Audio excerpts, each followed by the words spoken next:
बोले ना आप, है ना। तो देखो क्लास क्या चल रहा है आज का, है ना, कॉन्ट्रासेप्टिव मेथड चल रहा है जी, ठीक है। कॉन्ट्रासेप्टिव मेथड जब हम लोग बात करेंगे तो इसमें 7 तरह का कॉन्ट्रासेप्टिव होता है जी, ठीक है। जो पिछले क्लास में भी तुम लोग के साथ डिस्कस किए थे जी, ठीक है।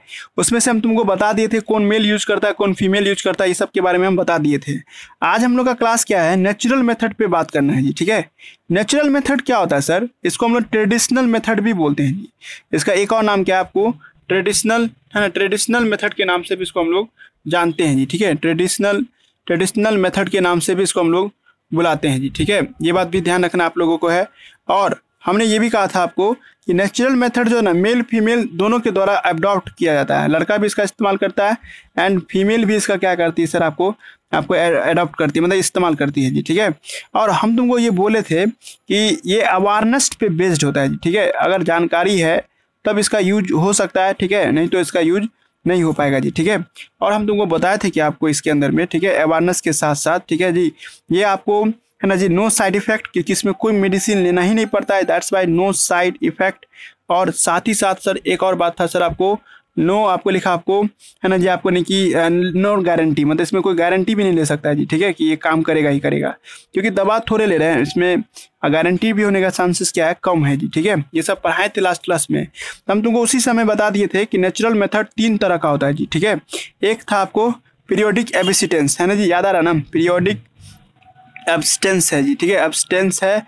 एक है आपको क्वाइटस इंटरप्शन, है ना जी, क्वाइटस, है ना, क्वाइटस इंटरप्शन, है ना जी, क्वाइटस इंटरप्शन है ना। और एक है आपको क्या, आपको इसी के अंदर में, है ना, आपको, है ना, विड्रॉवल, है ना जी, इसमें आपको आता है, सॉरी मतलब एक आता है सर आपको लैक्टेशनल एमिनोरिया भी आ रहा था जी, ठीक है, लैक्टेशनल एमिनोरिया भी इसी के अंदर में आता है जी, ठीक है।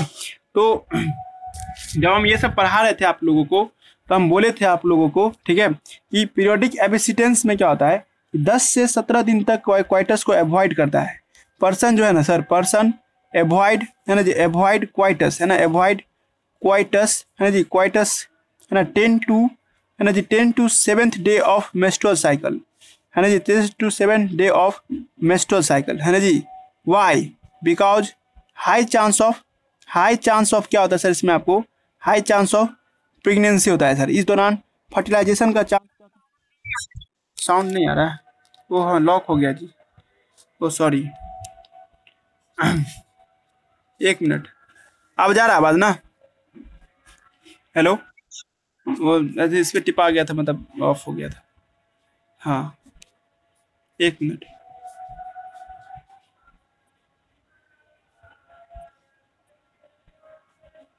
रुक जाओ, है ना।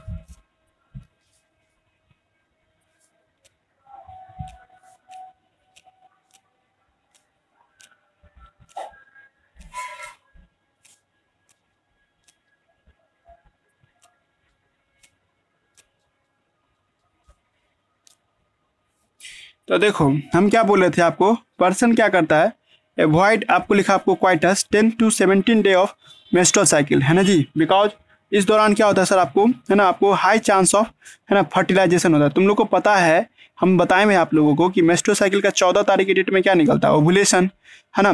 और इस दिन अगर क्वाइटस होगा सर, तो क्या बच्चे बनने का चांसेस ज़्यादा है ना जी। इसीलिए लड़का और लड़की क्या करता है, आपको 10 से 17 दिन, है ना, क्वाइटस को अवॉइड करता है। फिर तुम कहोगे कि 10 से 17 दिन की क्यों, 14 तारीख की डेट में ओवुलेशन होता है, उस दिन क्वाइटस को अवॉइड करे, लेकिन ऐसा कोई गारंटी थोड़े है कि 14 तारीख की डेट में ही ओवुलेशन हो। किसी फीमेल में 15 तारीख की डेट में भी ओवुलेशन होता है, किसी में 16 तारीख की डेट में भी ओवुलेशन हो सकता है। हार्मोन आगे पीछे होने के कारण, है ना जी, मेंस्ट्रुअल साइकिल के किसी भी दिन भी आपको ओवुलेशन हो सकता है जी, ठीक है। इसीलिए एक खिड़की ले लिया है, मतलब एक अपने होता है कि एक, है ना, आपको मार्किंग मान लिया या अनुमान लगा लिया कि 10 से 17 दिन, मतलब 1 सप्ताह तक, है ना, क्वाइटस को अवॉइड किया जाएगा, फिजिकल मीटिंग नहीं होगा, तो सर चांसेस ऑफ फर्टिलाइजेशन घट जाएगा जी, ठीक है।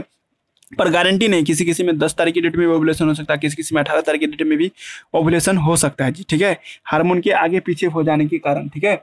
तो सर ये एक तरीका क्या हो गया, अवेयरनेस पे बेस्ड है। जो लड़का या लड़की को पता होगा कि 14th डे ओवुलेशन होता है, अगर उस बीच में क्वाइटस नहीं करेगा, ठीक है, तो क्या होगा सर, फर्टिलाइजेशन का चांस क्या रहेगा, ना के बराबर आपको दिखाई देगा जी। जा रहा मेरी बात समझ में, है ना। पीरियोडिक एबिसिटेंस का मतलब यही होता है जी, ठीक है, पीरियोडिक एबिसिटेंस, है ना, आपको इसी सब में आपको देखने को मिलता है जी। ठीक है, क्लियर हो रहा है जी हम क्या सब बोल रहे हैं। ठीक है, यहाँ तो कोई दिक्कत नहीं।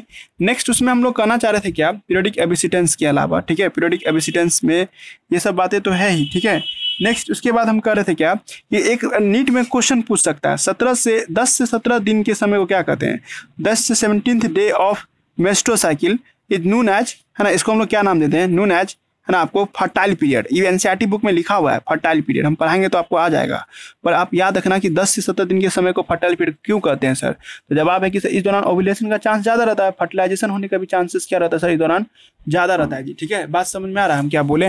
नेक्स्ट आगे बढ़ जाते हैं इससे हम लोग। ठीक है, नेक्स्ट इसके बाद क्या होता है, क्वाइटस इंटरप्शन आता है जी। ठीक है, क्वाइटस इंटरप्शन का मतलब समझते हैं। क्वाइटस इंटरप्शन में क्या होता है, इसका एक और नाम है विथड्रॉवल, है ना, विथड्रॉवल भी इसका एक नाम है जी। ठीक है, कहता है कि जब कोई लड़का और लड़की मिलता है, क्रॉस करता है सर, मेल को पता चल जाता है कि कब सीमेन बाहर आने वाला है। जब सीमेन के बाहर आने का जब टाइम होता है ना सर, उसी टाइम में मेल अपना पेनिस जो है फीमेल के भेजाइना से बाहर निकाल लेता है। अगर ये मेल का पेनिस है ना, अब मेल को जब एहसास होने लगता है कि अब उसका बॉडी से सीमेन रिलीज होने वाला है, तुरंत उसके अपना पेनिस को वो क्या करता है, फीमेल के भेजाइना से बाहर रिलीज कर लेता है जी। ठीक है, ऐसा करने से क्या फायदा होता है सर, ऐसा करने से सर क्या होता है, सीमेन बाहर ही रह जाता है जी। जब सीमेन बाहर रह जाएगा तो सर आपको फर्टिलाइजेशन ना होगा, इंसेमिनेशन ना हो पाएगा जी। तो यहाँ पे वही पॉइंट है कि सर मेल जो है ना सर अपना मेल है ना, विड्रॉ मैंने बाहर निकाल लेना, विड्रॉ है ना, आपको हिज पेनिस है ना जस्ट बिफोर इजाकुलेशन, है ना जी, जस्ट बिफोर इजाकुलेशन। इजाकुलेशन का मतलब सीमेन के बाहर निकलने के वक्त को इजाकुलेशन कहते हैं। तो इजाकुलेशन होने से जस्ट पहले, है ना, वो मेल क्या करता है, अपना पेनिस को बॉडी से फीमेल के भेजाइना से बाहर निकाल लेता है ना। Male withdraw his penis just before ejaculation, है ना, hence no insemination occurs. Insemination क्या होगा यहाँ पे, नहीं होगा जी। जा रहा है बात समझ में। जब इंसेमिनेशन होगा ही नहीं तो सर चांसेस ऑफ फर्टिलाइजेशन क्या हो जाएगा, घट जाएगा ना जी। ये भी एक अच्छा तरीका है सर, लेकिन इसका भी कोई गारंटी थोड़े है। क्या पता मेल का पेनिस हट ही रहा था तभी थोड़ा बहुत सीमेन यहाँ रह गया हो या आ गया हो, है ना जी, या कुछ रह जाता हो जिससे फर्टिलाइजेशन में चांस बढ़ सकता है। तो मेल के अवेयरनेस पे था ना जी। अगर मेल अगर इस तरह से अवेयरनेस नहीं रहेगा तो सर हो सकता है उसको सीमेन क्या हो जाए सर, आपको बॉडी में ही रह जाएगी। ठीक है, समझा ना जी क्या बोल रहे हैं। तो इस घटना को क्वाइटस इंटरप्शन कहते हैं या विड्रॉवल के नाम से बुलाते हैं। अब आ जाओ यहाँ वाला टर्म, लैक्टेशनल एमिनोरिया। तुम पहले एमिनोरिया का मतलब सुनो। एमिनोरिया का मतलब होता है सर मेंस्ट्रुअल साइकिल का न होना, नो मेंस्ट्रुअल साइकिल।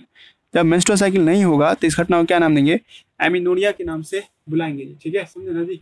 तो एमिनोरिया एक शब्द आता है सर जिसका मतलब मेंस्ट्रुअल साइकिल का स्टॉप रहना जी। ठीक है, अब दूसरा पॉइंट क्या है सर यहाँ पे, ये सर एमिनोरिया जो होता है ना सर, ठीक है, आपको ये साबित कर देता है कि मेंस्ट्रुअल साइकिल का नहीं होना। ठीक है, तो सर एमिनोरिया बहुत वजह से नहीं हो सकता है। जैसे हम कहते हैं कि कोई लड़की 14 साल से पहले की उम्र की है तो उसमें भी एमिनोरिया नहीं, मेंस्ट्रुअल साइकिल नहीं होता है। हम कहते हैं कि कोई लड़की कमजोर है तो उसमें मेंस्ट्रुअल साइकिल रुक जाता है ना। और कभी कभी प्रेगनेंसी के दौरान भी मेंस्ट्रुअल साइकिल रुक जाता है। उसी तरह से हम तुम लोग एक बार कहानी समझाए थे कि जब प्लासेंटा थोड़ा बहुत माँ के घर में छोड़ दिया जाता है या थोड़ा बहुत प्लासेंटा रह जाता है माँ के घर में, तो उस प्लासेंटा की वजह से